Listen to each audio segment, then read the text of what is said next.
আসসালামু আলাইকুম। উপন্যাস আমৃত্যু ভালোবাসি তোকে, পর্ব ৮৮। লেখনীতে সালমা চৌধুরী। মেঘ, আবির, বন্যা, তানভীর, রাকিব, সাকিব সবাই একসঙ্গে বসেছে, খেতে খেতে টুকটাক খুনসুটি করছে। মিনহাজরা এসেছে অনেকক্ষণ হবে, কিন্তু মেঘের জন্য বন্যা ওদের সাথে ঠিকমতো কথাও বলতে পারছে না। এর কিছুক্ষণ পরেই সিফাত আসছে। আলী আহমেদ খান সিফাতকে দেখেই এগিয়ে গিয়ে হাসি মুখে কথা বলতে শুরু করেছেন। এদিকে মোজাম্মেল খান বেশ কিছুক্ষণ যাবৎ চিন্তিত। সিফাত কিছুটা দূরে যেতেই মোজাম্মেল খান কিছুটা চিন্তিত স্বরে ডাকলেন, ভাইজান। হ্যাঁ বল। আবির আর মেঘের বিয়ের কাজ কি শেষ? হ্যাঁ, কেন? না মানে কাবিনের কাজটা বাকি রয়ে গেল না? আলী আহমেদ খান গুরুভার কণ্ঠে বললেন, ছেলে আমার, মেয়ে তোর, সবচেয়ে বড় কথা তারা দুজন দুজনকে মন থেকে ভালোবাসি।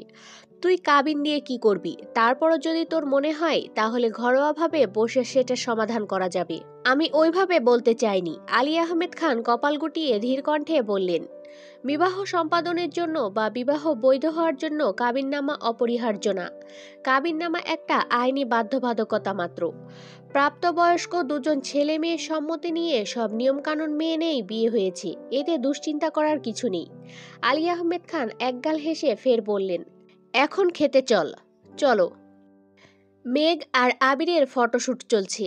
বন্যা কাছেই দাঁড়িয়ে আছে, যেন মেঘের কোনো সমস্যা হলে ঝটপট যেতে পারে। বন্যার আব্বু, আম্মু, ভাই আর বোন এসেছিল। খাওয়া দাওয়া করে মেঘ আবিরের সাথে কয়েকটা ছবি তুলে কিছুক্ষণ আগেই বেরিয়েছে। ওনারা চলে যাওয়ার খানিক বাদে আচমকা তানভীর এসে বন্যার পাশ ঘেঁষে দাঁড়ালো। তানভীরকে দেখেই বন্যা কিছুটা সরে যাওয়ার চেষ্টা করলো। তানভীর সহসা শীতল কণ্ঠে বলল, তারপর বলো তুমি কবে বিয়ে করবে? বন্যা ভ্রুকুচকে বলে উঠল, মানে? বিয়ে করবে না? আগে আপুর বিয়ে হোক, তারপর ভেবে দেখব। তানভীর মনমরা হয়ে বলল, ওহ। বন্যা ভনিতা ছাড়াই প্রশ্ন করল, কেন বলুন তো? তোমার বেস্ট ফ্রেন্ডের বিয়ে হয়ে যাচ্ছে, তোমার খারাপ লাগছে না? খারাপ কেন লাগবে? মেঘ তার প্রিয় মানুষকে বিয়ে করতে পারছে, এতে আমি খুব খুশি। তোমার প্রিয়? বলতেই মোজাম্মেল খান দূর থেকে উচ্চস্বরে ডাকলেন, তানভীর। তানভীর ভয়ে আটকে ওঠে, ও বাবা বলে তড়িৎ বেগে বন্যার পাশ থেকে সরে গেছে। বন্যা উদ্বেগহীন চোখে তাকিয়ে আনমনে হাসল। বাহিরে তানভীর যতই রাগি রাগি ভাব নিয়ে থাকুক না কেন, বাসার ভেতরে সে আপাতমস্তক ভীতু একটা ছেলে। মিম টেবিলে মাথা রেখে মুগ্ধ চোখে চেয়ে আবির আর মেঘকে দেখছে। মেঘের চোখে মুখে লজ্জা লজ্জা ভাব থাকলেও আবিরের চোখে লজ্জার ছিটে ফোঁটাও নেই। নতুন জামাইয়ের যেসব গুণাবলী থাকা প্রয়োজন তার একটাও আবিরের মধ্যে নেই। এই একবার মেঘের সাথে দুষ্টুমি করছে, আবার তানভীর রাকিবের সঙ্গে দুষ্টুমি করছে। ছবি সুন্দর না হলে ফটোগ্রাফারের মাথায় গাঁটটা দিয়ে স্টাইল শিখিয়ে দিচ্ছে।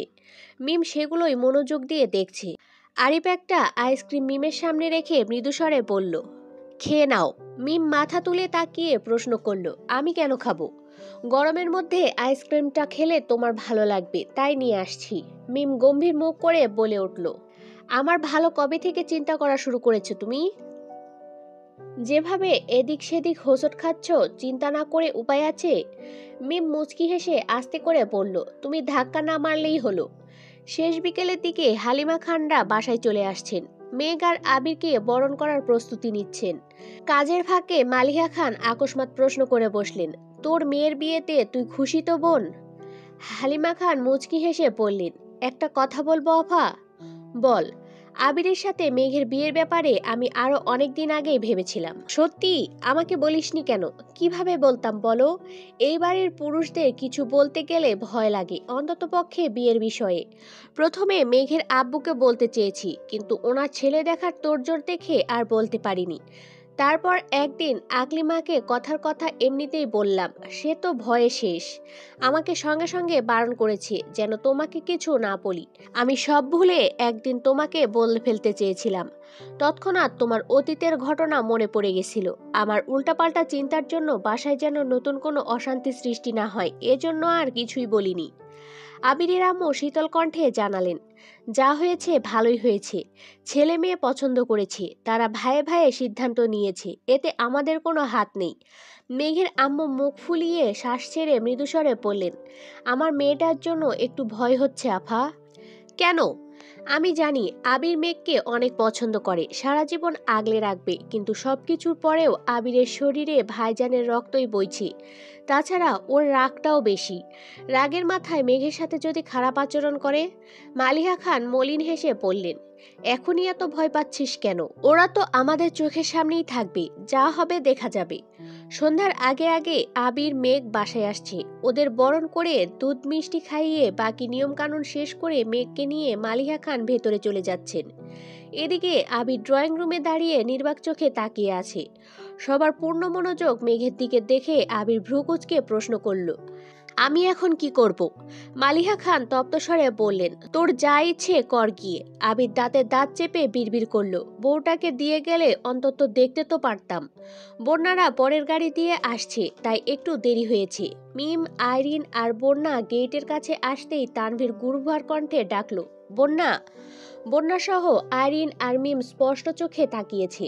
তানভীর তৎক্ষণাৎ বলে উঠল, আমি বন্যাকে ডেকেছি, তোদের নাম বন্যা? না। তাহলে এভাবে তাকিয়ে আছিস কেন? বন্যা মৃদু স্বরে বলল, কিছু বলবেন?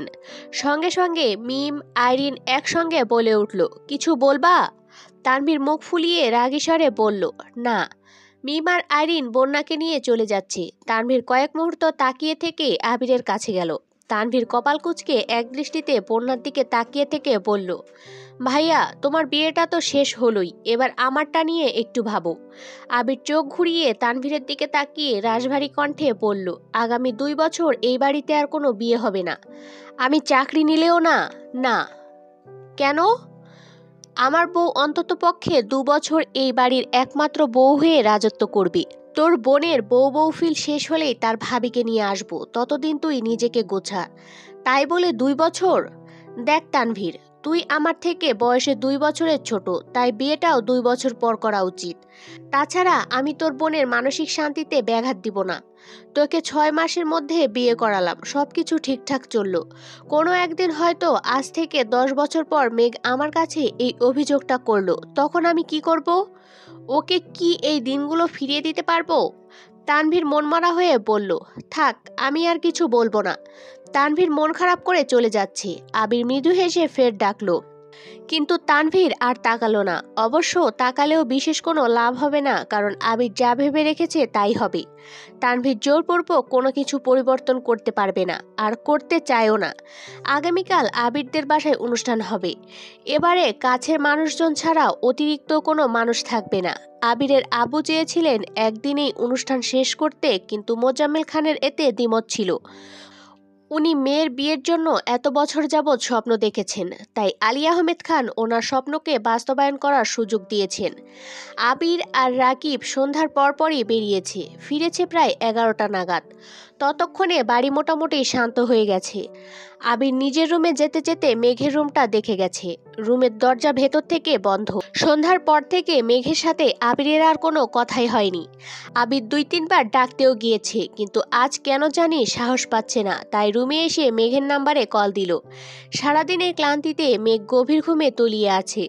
আবিরের কল বেজেই যাচ্ছে। মেঘের পাশ থেকে মাহমুদা খান ঘুম ঘুম কণ্ঠে মেঘকে ডেকে বললেন, মেঘ, ফোনটা সাইলেন্ট কর। মেঘ ঘুমের মধ্যেই নড়ে উঠল, কিন্তু ফোন ধরল না। গতকাল রাতে আবিরের রুমে আসার ঘটনা ছড়াতে ছড়াতে বড়দের কান পর্যন্ত চলে গিয়েছে, তাই মাহমুদা খান ইচ্ছে করেই আজ মেঘের রুমে শুয়েছেন। মেঘের এক পাশে মাহমুদা খান, অন্য পাশে বন্যা শুয়েছে। দুবার কল কেটে পুনরায় কল বাজতে শুরু করেছে। বন্যা মেঘের পাশ থেকে ফোনটা একটু তুলতেই আবিরের ছবি ভেসে উঠেছে। বন্যা আস্তে করে পড়ল, ওই মেঘ, ভাইয়া কল দিচ্ছে। ভাইয়া নামটা শুনতেই মেঘের গভীর ঘুম কেটে গেছে। ঘুম ঘুম চোখে পিটপিট করে কল রিসিভ করে কানে ধরল। ফোনের ওপাশ থেকে আবিরের মোলায়েম কণ্ঠস্বর শোনা গেল, আমার বউটা এখন কি করছে? মেঘ ঘুম ঘুম কণ্ঠে বলল, ঘুমাচ্ছে। আবির মুচকি হেসে বলল, কিন্তু আমার যে তার সাথে কথা বলতে ইচ্ছে করছে। সকালে বলবো। না, এখনই বলতে হবে। মাহমুদা খান আস্তে করে বললেন, মেঘ, ফোনটা রেখে ঘুমা। মেঘ ফিসফিস করে রেখে দেওয়ার কথা বলছে, কিন্তু আবির নাছোড়বান্দা, কথা তার বলতেই হবে। আবির তপ্তস্বরে পড়ল, চল ছাদে যাই। কেন? আমার চাঁদটাকে দেখতে খুব ইচ্ছে করছে। এখন ছাদে যেতে পারবো না। ছাদের কথা শুনে মাহমুদা খান রাগী স্বরে বলে উঠলেন, এই আবির, ফোনটা রাখবি তুই? আর একটা রাত সহ্য করতে পারছিস না? বিশেষ দ্রষ্টব্য, আবিরের হঠাৎ পরিবর্তনে যারা খুব বেশি চিন্তিত তাদেরকে বলছি। উপন্যাসের প্রথম পর্বেই উল্লেখ করা ছিল আবিরের চাঞ্চল্যে মেতে থাকতো খানবাড়ি। সেই আবিরের চাঞ্চল্য কমার কারণটা আশা করি কারো অজানা না। তবুও বলছি, মেঘকে থাপ্পড় দেওয়ার অপরাধে মেঘ যখন আবিরের সাথে টোটালি কথা বন্ধ করে দিয়েছিল, তখন ধীরে ধীরে আবিরের মনে সেটার প্রভাব পড়ছিল আর সে চুপ হতে শুরু করেছিল। 2 বছর চেষ্টা করে মেঘের সাথে সম্পর্ক ঠিক করতে ব্যর্থ হওয়ায় মেঘের ওপর কিছুটা অভিমান করেই দেশ ছেড়েছিল। এছাড়াও বেশ কিছু পর্বে আমি উল্লেখ করেছি আবির পরিস্থিতির শিকার। তাই যারা গুরুগম্ভীর আবিরকে মিস করছেন তাদের জন্য এক বালতি সমবেদনা। মাহমুদা খানের ধমক খেয়ে মেঘ কেঁপে ওঠে, ভয়ে সঙ্গে সঙ্গে কল কেটে দিয়েছে। মেঘ ভয় পেলেও আবিরের মনে কিঞ্চিত ভয় বলতে নেই। ফুপ্পির ঝাড়ি খেয়েও আবির কল দিয়েই যাচ্ছে। মেঘ ফোন সাইলেন্ট করে রেখেছে ঠিকই, কিন্তু আবিরের অনাবশ্যক কলে বুকের ভেতরটা অবিচ্ছিন্নভাবে কম্পিত হচ্ছে।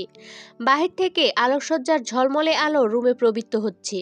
মেঘ ঘাড় ঘুরিয়ে বন্যার দিকে এক পলক তাকালো। বন্যা গভীর ঘুমে নিমগ্ন, পরপর তাকালো ফুপ্পির দিকে। ফুপ্পির ভারী নিঃশ্বাসের শব্দে বোঝা যাচ্ছে উনিও ঘুমে।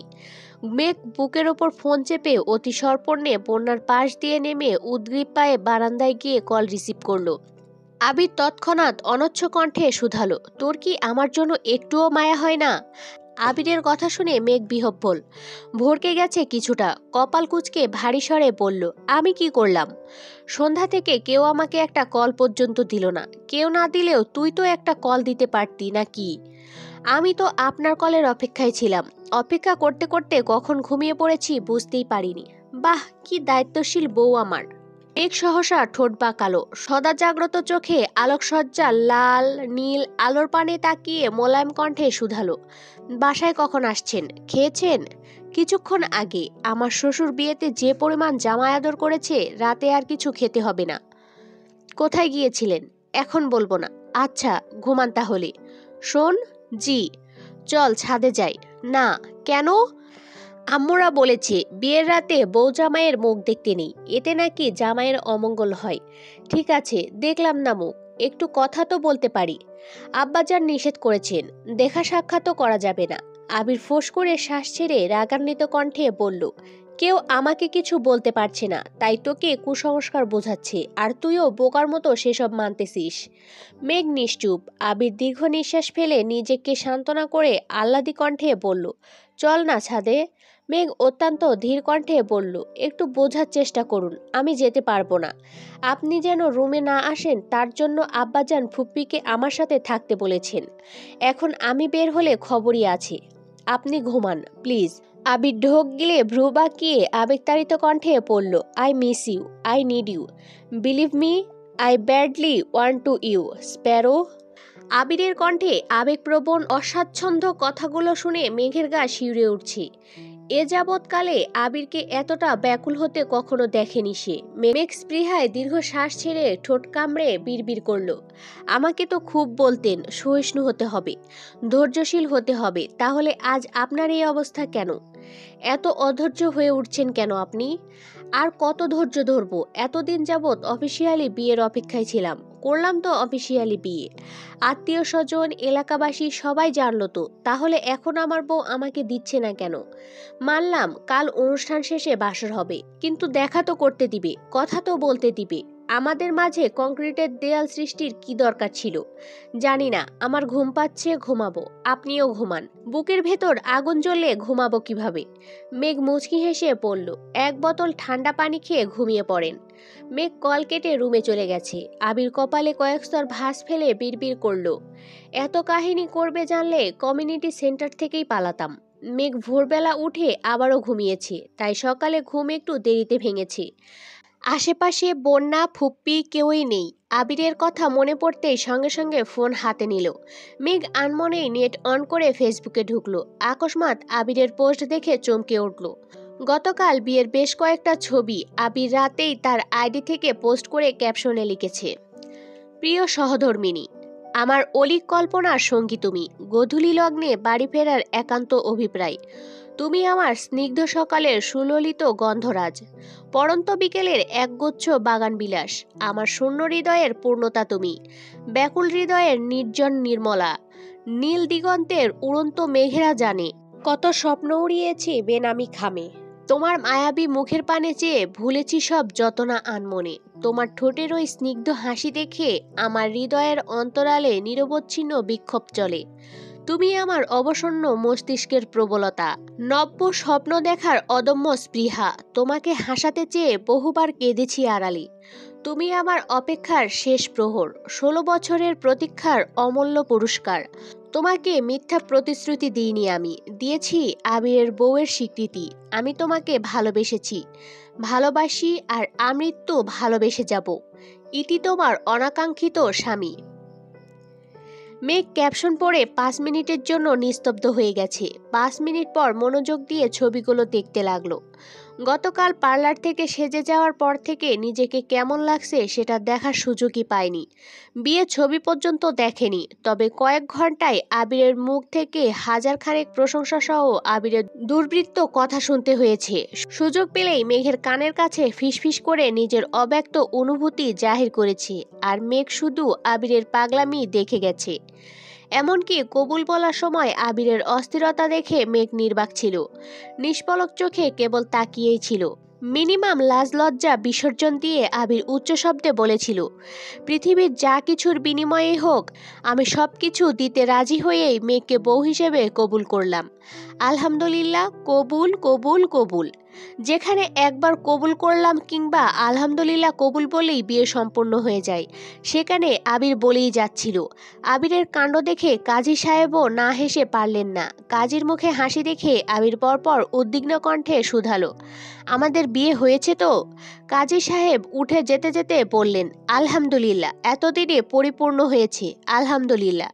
কাজী চলে যেতেই আবির মেঘের দিকে তাকিয়ে ভ্রু নাচিয়ে বলে উঠল, এই ভরাট মজলিসে সবাইকে সাক্ষী রেখে আমি আবির তার মেঘকে বিয়ের প্রস্তাব দিচ্ছি।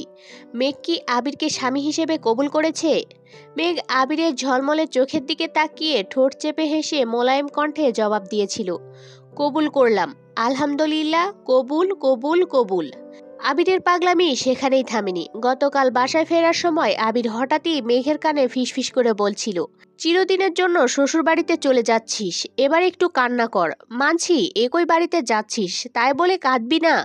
মেঘ ভেঙচি কেটে বলেছিল, আপনার যদি এতই শখ থাকে তাহলে আপনিই কান্না করেন। প্রত্যুত্তরে আবির বলেছিল, তুই নববধূর মতো কান্নায় ভেঙে পড়বি, নতুন জামাইদের মতো আমি তোকে সান্ত্বনা দিব। এটা আমার জীবন থেকে মিস হয়ে গেল।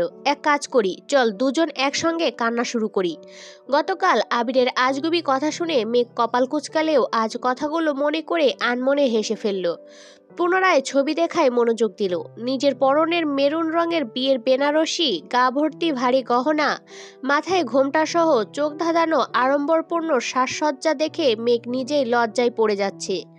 সেই সাথে রাজোচিত শেরওয়ানিতে আবিরকে যেন রাজপুত্রের মতো লাগছে। গতকাল আবিরের অযাচিত দুষ্টামির জন্য সামনাসামনি ঠিকমতো দেখতেই পারেনি। তবে আজ ছবিগুলো খুব ভালো করে দেখছে।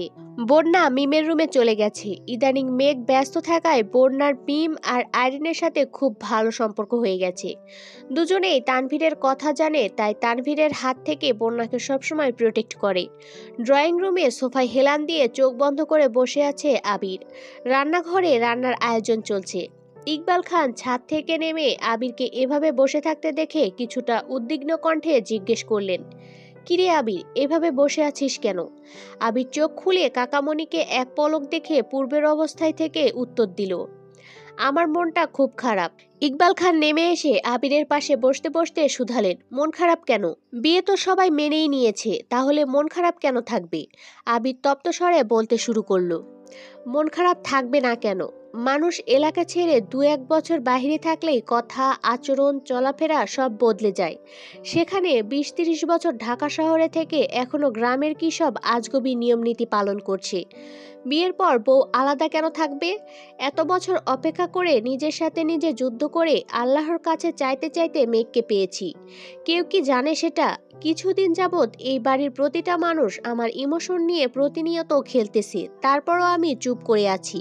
আমি যদি ঘুণাক্ষরে এসব টের পেতাম তাহলে মেঘকে নিয়ে আগেই পালিয়ে যেতাম।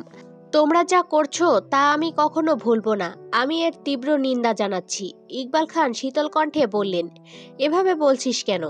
এক এক এলাকার এক এক রীতি, একটু একটু মেনে নিতেই হবে। আবির কিছু বলার আগেই পেছন থেকে আলী আহমেদ খান গুরুগম্ভীর কণ্ঠে বলে উঠলেন, তোমার নিন্দা জানানো শেষ হলে বাইরে আসো, কাজ আছে। আলী আহমেদ খানের কণ্ঠ শুনে আবির চমকে উঠে পেছনে তাকালো। আব্বুর রাগে রাগে চোখ মুখ দেখে নিজের মুখ চেপে ধরল। আলী আহমেদ খান কখন এসেছে আর ঠিক কতটুকু কথা শুনেছে এটা ভেবেই আটকে উঠেছে আবির। ইকবাল খানের সাথে আবিরের ফ্রেন্ডলি সম্পর্ক হওয়ায় যা ইচ্ছে বলে দিতে পারে, কিন্তু আব্বুর সামনে সে যথাসাধ্য ভদ্র থাকার চেষ্টা করে, কিন্তু আজ এভাবে ধরা পড়ে যাবে সেটা কল্পনাও করতে পারেনি। আবির মাথা নিচু করে দাঁত দিয়ে জিভ কামড়ে বাসা থেকে বেরিয়ে গেছে। ইকবাল খান আলী আহমেদ খানের মুখের পানে চেয়ে মলিন হাসলেন। আলী আহমেদ খানও নিঃশব্দে হেসে বেরিয়ে গেছেন।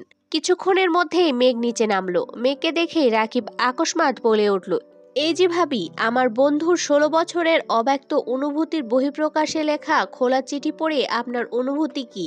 মেঘ শাড়ির আঁচল টেনে মাথায় দিয়ে চিবুক নামিয়ে লাজুক হাসল। রিয়া রাকিবকে উদ্দেশ্য করে বলল, ভাইয়া সবে তো প্রকাশ করেছে, মেঘকে অনুভব করার সময় দাও, বিয়ের ঘোরটা আগে কাটুক, তারপর জিজ্ঞেস করো। ঠিক আছে জান, তুমি যা বলবে তাই হবে। রিয়া ঠোঁট বেঁকিয়ে রাগী স্বরে বলল, হঠাৎ এত ভালোবাসা কোথা থেকে আসছে? রাতে বারান্দায় দাঁড়িয়ে আকাশের পানে তাকিয়ে কল্পনা করে আবির যেভাবে চিঠিটা লিখছিল সেটা দেখে আমারও খুব ইচ্ছে হয়েছিল তোমাকে নিয়ে একটা চিঠি লেখার, কিন্তু বিশ্বাস করো, তুমি ফাল্গুনের সেই রক্তিম শিমুল ফুল আমার হৃদয়ের। এরপর আর কিছু ভেবেই পাচ্ছিলাম না। 30 মিনিট ভেবেছি, তানভীরকে নিয়ে গবেষণা করেছি, কিন্তু লাইনটা আর সম্পন্ন করতে পারিনি।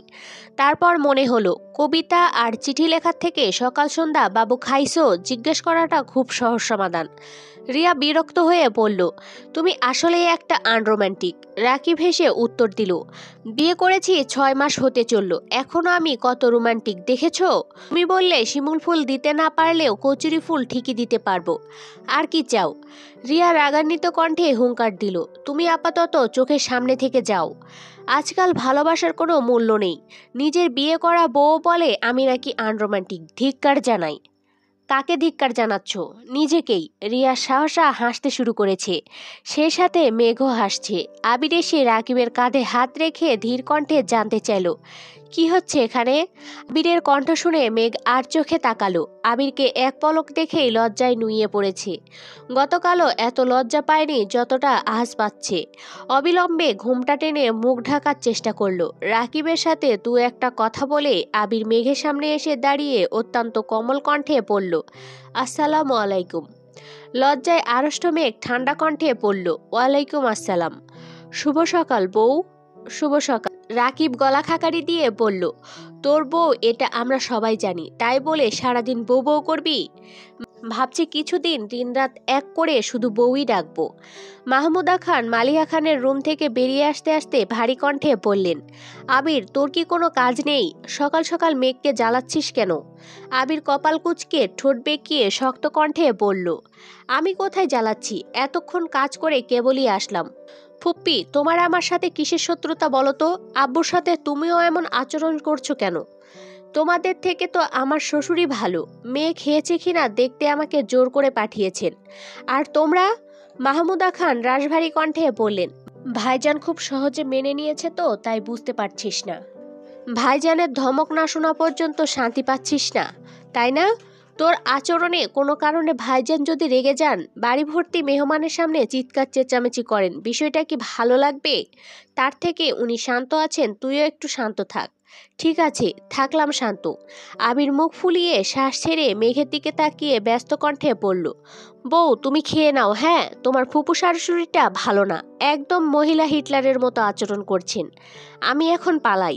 আবির এক দৌড়ে বাসা থেকে বেরিয়ে গেছে। রাকিবও হাসতে হাসতে চলে গেছে। মাহমুদা খান হেসে বললেন, মেঘ খেতে বস, আমি ওদের ডেকে নিয়ে আসি।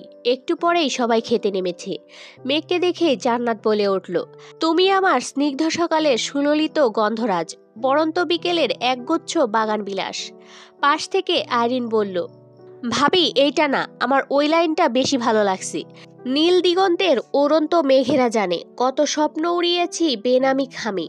রিয়া মৃদু হেসে বলল, তোমরা শুধু শুধু মেঘকে জ্বালিও না। মেঘ, আমি তোমাকে ভালোবেসেছি, ভালোবাসি, আর আমি তো ভালোবেসে যাব। তুমি একদম মন খারাপ করবে না, কেমন? ওদের দুষ্টুমিতে মেঘ চোখ তুলে তাকাতেই পারছে না। এর মধ্যে মালা এসে একটা চেয়ার টেনে বসলো। আইরিন মজার ছলে জিজ্ঞেস করলো, মালা আপু, আপনার কোন ডায়লগটা ভালো লেগেছে?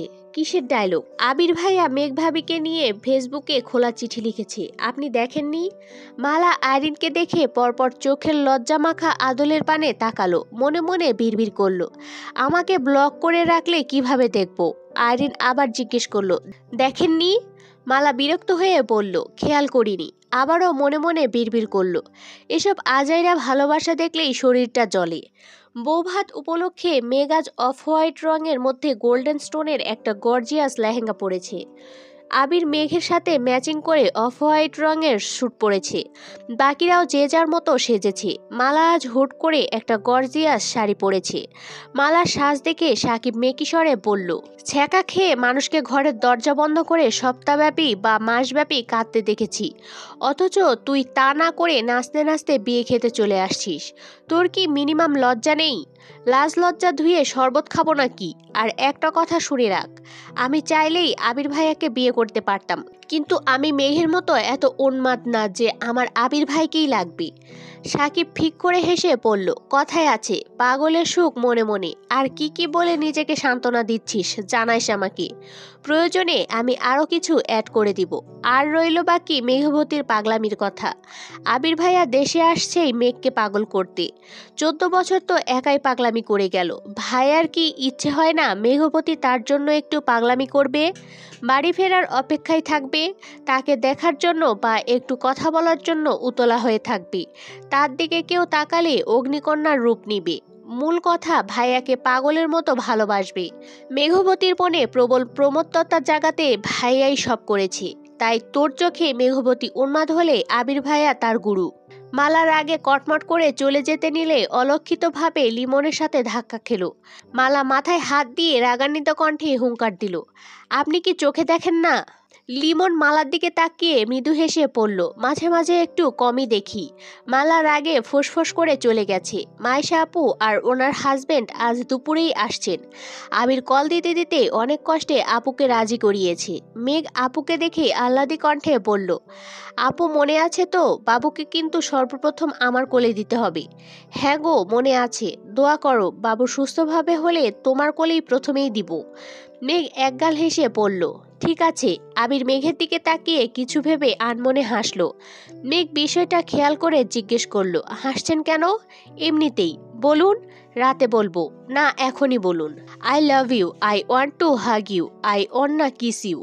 মেঘ সঙ্গে সঙ্গে আবিরের হাতে চিমটি কেটে ব্যস্ত কণ্ঠে বলল, চুপ করুন। এখন তো চুপ করতেই বলবি। অফিসিয়াল বিয়ের 24 ঘন্টা পেরিয়ে গেছে, অথচ এখনো অফিসিয়ালি আলিঙ্গনটাই করতে পারলাম না। মেঘ নিজের কপাল চাপড়ে বিড়বিড় করল, এত নির্লজ্জ কবে হলেন আপনি? তোকে বিয়ে করার পর। সারাদিনের অনুষ্ঠান শেষে বিকেলের দিকে অনেক আত্মীয় স্বজনই চলে গেছেন। এশা পর্যন্ত সবাই মোটামুটি ব্যস্ত ছিল। এশার নামাজ পড়ে মোজাম্মেল খান আর আলী আহমেদ খান একসাথে চা খেতে বসেছেন। কিছুক্ষণের মধ্যে আবির আর ইকবাল খানও এসেছেন। তানভীর, রাকিব, সাকিব, আরিফ মিলে বাসরঘর সাজাচ্ছে। গতকাল তানভীর বোনের পক্ষে থাকলেও আজ সে আবিরের পক্ষে। আবির নামাজ থেকে এসেই নিজের রুমে চলে গেছে। ভুল করেও কেউ যেন লাল গোলাপ না লাগায় তার জন্যই মূলত দেখতে গেছে। ফুল কিনতে যাওয়ার আগেই তানভীরদের বারবার বলে দিয়েছে ভুলেও যেন লাল গোলাপ না আনে। মিনহাজ মেঘকে লাল গোলাপ দেওয়ার মতো বিশাল অপরাধের শাস্তিস্বরূপ আবির সেই রাগ মিনহাজের ওপর না দেখিয়ে গোলাপের ওপর দেখাচ্ছে। বিয়ে উপলক্ষে আবিরের রুম সম্পূর্ণ পরিষ্কার করা হয়েছে। আবিরের শৈশব কৈশোরের যত স্মৃতি ছিল সব সরিয়ে একদম ফাঁকা করে দিয়েছে। বিয়ের ঝামেলা মিটলে প্রয়োজনীয় সব জিনিসপত্র এনে রুম সাজানো হবে। গায়ে হলুদের দিন থেকে আবির আব্বুর চাচ্চুর মুখোমুখি বসেনি। অবশেষে আজ আবির আব্বুর চাচ্চুর পাশে গিয়ে বসেছে। মোজাম্মেল খান চিন্তিত স্বরে বললেন, কিছু বলবে? জি বলো। আপনাদের পরিকল্পনার বাইরে আমি যে কাজগুলো করতে বলেছিলাম সেগুলোর খরচ জানতে চাচ্ছিলাম।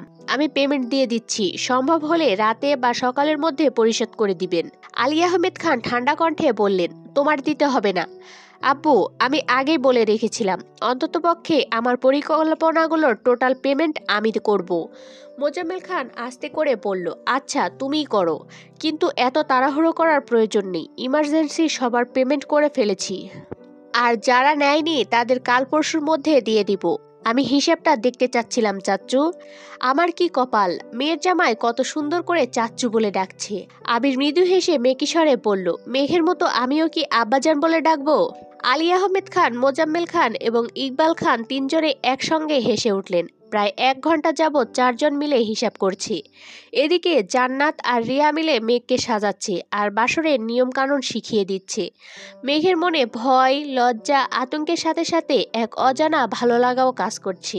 রাত 10টার পর ওদের সাজানো শেষ হয়েছে। আবিরের নিষেধাজ্ঞা থাকায় লাল গোলাপ ছুঁয়েও দেখেনি। গাঁদা, বেলি, কাঠগোলাপ, 3-4 রঙের জারবেরা, জিনিয়া সহ যে যে ফুল পেয়েছে সব দিয়েই সাজিয়েছে। সাজানো শেষেই মেঘকে নিয়ে বিছানার মাঝ বরাবর বসিয়েছে। মেঘের সামনে ফুলের পাপড়ি দিয়ে একটা লাভ এঁকে তাতে এ আর এম লিখেছে। তারপর শুরু হয়েছে দল ভাগাভাগি। কয়েকজন আবিরের পক্ষে থাকলেও বেশিরভাগই মেঘের পক্ষে। তানভীরাজ আবিরের পক্ষে শুনে বন্যা রাগে রাগে মুখ করে বলল, আপনি দুমুখো সাপের মতো আচরণ করছেন কেন? তানভীর হেসে বলল, বোনের বিয়ের পর স্বাভাবিকভাবেই বোন শ্বশুরবাড়িতে চলে যায়। ভাগ্য ভালো আমার বোন আমার চোখের সামনে আসে। বড় শ্বশুরবাড়ি অন্য কোথাও হলে আজকের বাসর ঘর সাজানো অসম্ভব ছিল। তাছাড়া বড় ভাই হয়ে ছোট বোনের বাসর আটকানোটা তেমন শোভা পায় না। বন্যা আর কিছু বলেনি। এদিকে আবিরদের হিসাব নিকাশের এক পর্যায়ে মোজাম্মেল খান বললেন, অনেক তো হিসেব দেখলে, এখন বরং যাও তুমি। আবির ঘাড় ঘুরিয়ে মালিহা খানকে উদ্দেশ্য করে বলল, আম্মু, তোমাদের যা যা নিয়মকানুন আছে তাড়াতাড়ি শেষ করো, আমার ঘুম পাচ্ছে। মোজাম্মেল খান আকস্মাৎ কাশতে শুরু করলেন। ইকবাল খান আবিরের হাত চেপে বিড়বিড় করে বললেন, বাবা চাচারা আছে, কথাবার্তা একটু সাবধানে বল। আবির ভ্রুকুচকে মনে মনে বিড়বিড় করল, গত 2 রাতে এক ফোঁটাও ঘুমাতে পারিনি, এখন বিয়ে করেছি বলে কি ঘুম পেলেও বলা যাবে না? আবির নিশ্চুপ দেখে মোজাম্মেল খান স্বাভাবিক কণ্ঠে বললেন, বাকিগুলো সকালে দেখে নিও। আবির তপ্ত স্বরে বলল, আর কিছু দেখতে হবে না, যা লাগবে তানভীরকে বললেই হবে। মাহমুদা খান এসে মৃদুস্বরে বললেন, আবির, তুই এখন রুমে যেতে পারিস। আবির হঠাৎই কেমন যেন লজ্জা পাচ্ছে, লজ্জায় উঠে যেতে পারছে না। আলী আহমেদ খান আকস্মাৎ বলে উঠলেন, এত লজ্জা পেতে হবে না, যাও। আবির মাথা নিচু করে উঠে রুমের দিকে চলে গেছে। রুমের সামনে যথারীতি 2 দল মানুষ দাঁড়িয়ে আছে। তানভীর আবিরের দলে হওয়া সত্ত্বেও ওরা জোরপূর্বক তানভীরকে রুমের ভেতরে রেখেছে। আবির দরজা থেকে উকি দিয়ে বিছানাটা দেখে নিল। মাথায় ঘোমটা দিয়ে নববধূ বিছানায় বসে আছে। আবির বাকিদের উদ্দেশ্যে স্বাভাবিক কণ্ঠে বলল, কি চাই? তেমন কিছু না।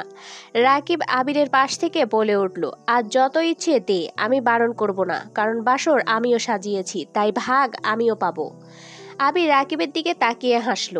আরিন আকস্মাৎ বলে উঠল, ভাইয়া, তাড়াতাড়ি টাকা দিয়ে আমাদের বিদায় করো। আবির শান্ত কণ্ঠে বলল, তোরা কত চাস? সিদ্ধান্ত নিয়ে তানভীরের কানে কানে বল। আইরিন, জান্নাত, রিয়া, মিম, বন্যা ফিসফিস করে কিছুক্ষণ ভেবেচিন্তে তানভীরকে জানালো। আবির সঙ্গে সঙ্গে বলল, সিদ্ধান্ত ফাইনাল? হ্যাঁ। এখন সামনে থেকে সরো। কেন সরবো? আগে টাকা দিবে, তারপর যাব। আবির তপ্ত স্বরে বলল, আমি যেতে বলিনি আপু, সরতে বলেছি। বউ না দেখে আমি তোমাদের কিছু দিতে পারছি না। বউ দেখে ফেললে তো শেষই। তোমরা যেমন আমাকে বিশ্বাস করতে পারছো না, তেমন আমিও পারছি না। আমার বউয়ের জায়গায় অন্য কাউকে যে বসিয়ে রাখুনি তার কি গ্যারান্টি আছে? তোমাদের সহজ সমাধান দিয়েছি। তোমাদের অ্যামাউন্ট আমি না জানলেও তানভীর জানে। আমার বউ ঠিকঠাক থাকলে তোমরা তোমাদের প্রাপ্য পেয়ে যাবে। আগে বউ দেখবো, তারপর টাকা দিব। এখন তোমরা ভেবে দেখো, ঠকাবে না তো? তোমরা আমাকে না ঠকালে আমিও তোমাদের ঠকাবো না, ঠিক আছে?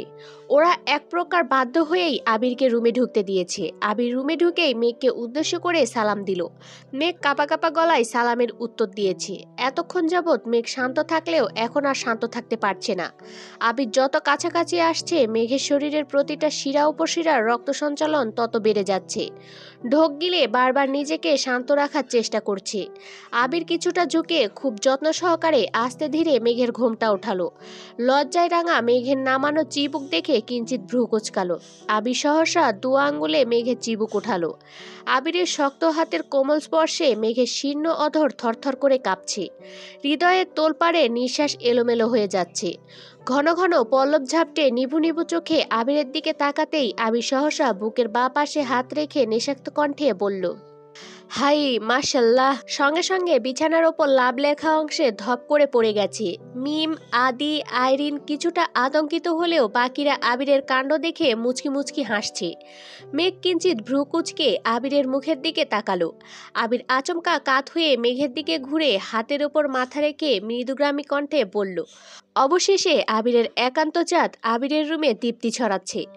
মেঘ লজ্জায় চোখ সরিয়ে ফেলেছে। আবির পকেটে হাত দিয়ে যতগুলো 500 আর 1000 টাকার নোট পেয়েছে সব মেঘের হাতে মুষ্টিবদ্ধ করে দিয়েছে। রিয়া হাসি মুখে বলল, ভাইয়া, আপনার চাঁদকে সারা জীবনের জন্য আপনার রুমে রেখে গেলাম, আপাতত আমাদের দিকটা একটু ভাবুন। আবির মেঘের দিকে তাকিয়ে মোলায়েম কণ্ঠে বলল, ওরা কিছু চাচ্ছে, দিব? মেঘ কিছুই বলছে না, চুপচাপ বসে নিজের হৃদস্পন্দন গুনছে। আইরিন সঙ্গে সঙ্গে বলল, এটা কিন্তু কথা ছিল না, তুমি বলেছ ভাবিকে দেখেই দিয়ে দিবে। আবির মেঘের দিকে তাকিয়ে থেকেই ঠান্ডা কণ্ঠে বলে উঠল, আমি আমার বউয়ের অনুমতি ব্যতীত কিছু দিতে পারছি না, সরি। সবাই মেঘকে রিকোয়েস্ট করছে, কিন্তু মেঘ মুখ ফুটে কিছু বলতেই পারছে না। আবির মৃদু হেসে পুনরায় প্রশ্ন করল, কি হলো, দিয়ে দিব? মেঘ ঘাড় কাত করে সম্মতি জানালো। আবির সঙ্গে সঙ্গে বিছানা থেকে উঠে স্বাভাবিক কণ্ঠে বলল, তোমাদের অ্যামাউন্ট কত ছিল আমি জানি না, আর জানতেও চাই না। আমার বউ যেহেতু সম্মতি দিয়েছে, তাই তোমরা যা চেয়েছো তার ডাবল পাবে। তানভীরের দিকে তাকিয়ে মৃদুস্বরে বলল, তানভীর, ওদের অ্যামাউন্ট বুঝিয়ে দিবি। জি ভাইয়া। জান্নাত রিয়া একসঙ্গে বলে উঠল, ইস, এত বড় মিস্টেক কিভাবে করলাম, আগে জানলে আরো বেশি চাইতাম। আইরিন বলল, আমরা এখন নতুন করে অ্যামাউন্ট চাইব। আবির মুচকি হেসে বলল, সুযোগ একবারই দিয়েছি, সেই সুযোগ আর পাবে না। এখন সবাই যাও এখান থেকে। রাকিব আবিরের কানে কানে ফিসফিস করে কিছু বলেই দৌড়ে বেরিয়ে গেছে। বাকিরাও যে যার মতো চলে গেছে। বন্যা মেঘের দিকে তাকিয়ে মুচকি হেসে বেরিয়েছে।